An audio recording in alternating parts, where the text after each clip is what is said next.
നമസ്കാരം.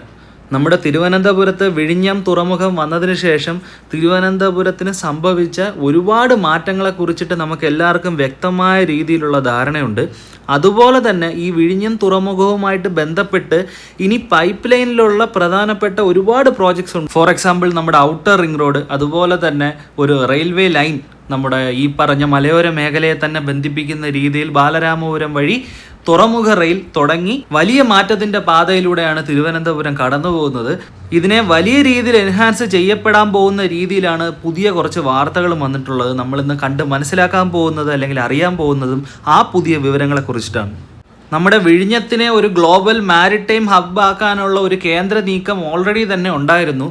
ഇപ്പോൾ അതിനോടൊപ്പം തന്നെ നമുക്ക് വരുന്ന വാർത്തകളിൽ നിന്ന് മനസ്സിലാക്കാൻ പറ്റുന്നത് തുറമുഖത്ത് സ്ഥലം ആവശ്യപ്പെട്ട് നമ്മുടെ സൈന്യവും, അതായത് കരസേനയും നാവികസേനയും വ്യോമസേനയും ഉൾപ്പെടുന്ന അല്ലെങ്കിൽ നമ്മുടെ കോസ്റ്റ് ഗാർഡ് എന്നിവ ഉൾപ്പെടുന്ന നമ്മുടെ മൊത്തം യൂണിറ്റിന് സ്ഥലം ആവശ്യപ്പെട്ട് ഈ പറഞ്ഞ രീതിയിൽ രംഗത്ത് വന്നിരിക്കുകയാണ്.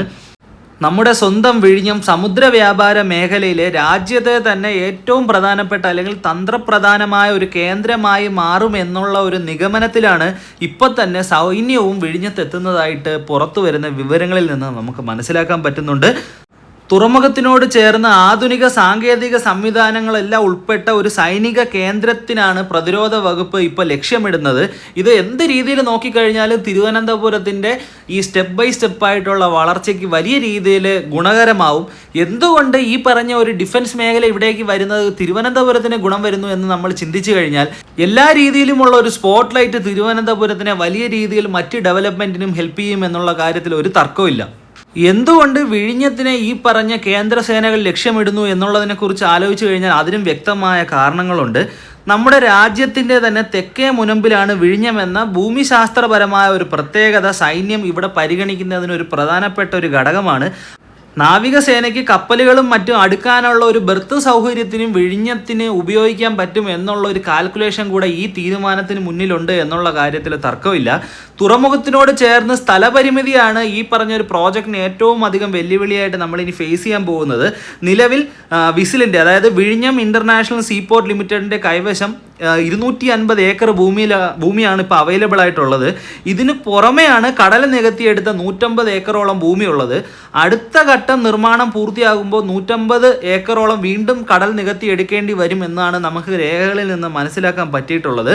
കരയിലുള്ള 250 ഏക്കർ ഭൂമിയിൽ നിന്ന് വേണം വ്യാവസായിക ആവശ്യങ്ങൾക്കായിട്ടും മറ്റും നമ്മൾ സ്ഥലം കൊടുക്കേണ്ടത്. അതുകൊണ്ട് തന്നെ മുമ്പുണ്ടായിരുന്ന ഗവൺമെൻറ് ഇതിനെക്കുറിച്ചിട്ട് ഒരു അനുകൂല നിലപാടല്ല എടുത്തിരുന്നത്. പുതിയ ഗവൺമെൻറ് ഇപ്പോൾ പുതിയതായിട്ട് വന്നിട്ടേ ഉള്ളൂ. അവരുടെ ഒരു തീരുമാനത്തിന് വളരെയധികം ഒരു ഇമ്പോർട്ടൻസ് ഉണ്ട്. അവർ ഏത് രീതിയിലാണ് ഈ വിഷയത്തിനെ കാണാൻ ഉദ്ദേശിക്കുന്നത് എന്നുള്ളത്. സെൻട്രൽ ഗവൺമെൻറ് ലക്ഷ്യമിടുന്ന ഗ്ലോബൽ മാരിടൈം ഹബ്ബ് പദ്ധതിയിൽ തന്നെ സൈനിക കേന്ദ്രങ്ങളും ഉൾപ്പെടുത്താമെന്നാണ് നമ്മുടെ വിഴിഞ്ഞം സീപോർട്ട് ലിമിറ്റഡ് ആലോചിക്കുന്നത്. അങ്ങനെ ആകുമ്പോൾ ഉള്ള ഒരു പ്രധാനപ്പെട്ട ഒരു അഡ്വാൻറ്റേജ് എന്ന് പറയുന്നത് പദ്ധതിയുടെ ആവശ്യമായ സ്ഥലവും കണ്ടെത്തുന്നതിനും കേന്ദ്രം തന്നെ മുൻകൈ എടുക്കും എന്നുള്ള ഒരു ഗുണം വലിയ രീതിയിൽ വിഴിഞ്ഞത്തിനുണ്ട്. പശ്ചിമേഷ്യൻ സംഘർഷത്തെ തുടർന്ന് ആഗോള ചരക്ക് നീക്കത്തിലും സമുദ്ര വ്യാപാര മേഖലയിലും ഉണ്ടായ ഓരോ ഇഷ്യൂസാണ് രാജ്യത്ത് പുതിയതായിട്ടൊരു മാരിടൈം ഹബ്ബ് സ്ഥാപിക്കുന്നതിനെക്കുറിച്ച് സെൻട്രൽ ഗവൺമെൻറ് ആലോചിക്കാനുള്ള ഒരു പ്രധാനപ്പെട്ട ഒരു ഘടകം. പശ്ചിമേഷ്യയിലെ യുദ്ധ സാഹചര്യങ്ങൾ ഒരിക്കലും നമ്മുടെ വിഴിഞ്ഞത്തിനെ ബാധിക്കില്ല എന്നുള്ളത് വിഴിഞ്ഞത്തിന് ഗുണകരമായി എന്നുള്ളതും ഒരു സത്യം തന്നെയാണ്. ഇതുമായിട്ട് ബന്ധപ്പെട്ട് പ്രധാനമന്ത്രിയുടെ ഉപദേഷ്ടാവ് തരുൺ കപൂർ സംസ്ഥാനത്തെ ഉദ്യോഗസ്ഥരുമായി ഒരു രണ്ടാം ഘട്ട ചർച്ച പൂർത്തിയാക്കിയതായിട്ടും വിവരങ്ങൾ വന്നു കഴിഞ്ഞു. ഉടൻ തന്നെ പദ്ധതിയുടെ ഒരു അന്തിമ രൂപരേഖ തയ്യാറാക്കാനാണ് കേന്ദ്രവും ഇപ്പോൾ ലക്ഷ്യമിടുന്നത്. രാജ്യത്ത് തുറമുഖങ്ങൾ വികസിപ്പിക്കുന്നതിന് കേന്ദ്രം പ്രഖ്യാപിച്ചിട്ടുള്ള മാരിടൈം അമൃതകാൽ വിഷൻ 2047 ഭാഗമായിട്ടാണ് വിഴിഞ്ഞത്തും ഈ പദ്ധതി വരുന്നത്. നിലവിലുള്ള ട്രാൻസ്ഷിപ്മെൻറ്റ് ടെർമിനലിനെ ട്രാൻസ്ഷിപ്മെൻറ്റ് ഹബ്ബാക്കി മാറ്റുകയാണ് ഈ പദ്ധതിയുടെ അല്ലെങ്കിൽ ഈ പദ്ധതിയിൽ ഉൾപ്പെടുന്ന പ്രധാനപ്പെട്ട ഒരു ലക്ഷ്യം. സംസ്ഥാനത്ത് പുതിയതായിട്ട് നിലവിൽ വന്നിട്ടുള്ള ഈ ഒരു ഗവൺമെൻറ്റിലാണ് ഇനി എല്ലാ രീതിയിലും പ്രതീക്ഷയുള്ളത്. കൃത്യമായ രീതിയിലുള്ള ഇടപെടലുകൾ ഈ ഗവൺമെൻറ് നടത്തി ഈ പറയുന്ന പ്രോജക്റ്റുകളെല്ലാം കൃത്യമായി തിരുവനന്തപുരത്ത് എക്സിക്യൂട്ട് ചെയ്യപ്പെടും എന്നുള്ള വളരെയധികം പോസിറ്റീവായിട്ടുള്ളൊരു വിശ്വാസമാണ് എനിക്കുള്ളത്. എന്താണ് ഇതിൻ്റെ ഇനിയുള്ള അപ്ഡേറ്റ്സ് എന്ന് നമുക്കിനി വരുന്ന വഴിക്ക് കണ്ട് മനസ്സിലാക്കാം. ഇതിനെക്കുറിച്ചിട്ട് കൂടുതൽ ഡീറ്റെയിൽസോ എന്തെങ്കിലും ഉണ്ടെങ്കിൽ കമൻറ്റ് സെക്ഷനിൽ കമൻറ്റ് ചെയ്യുക. മറ്റൊരു ക്വാളിറ്റി ഉള്ളൊരു കണ്ടൻറ്റുമായിട്ട് നെക്സ്റ്റ് വീഡിയോയിൽ കാണാം. Thank you.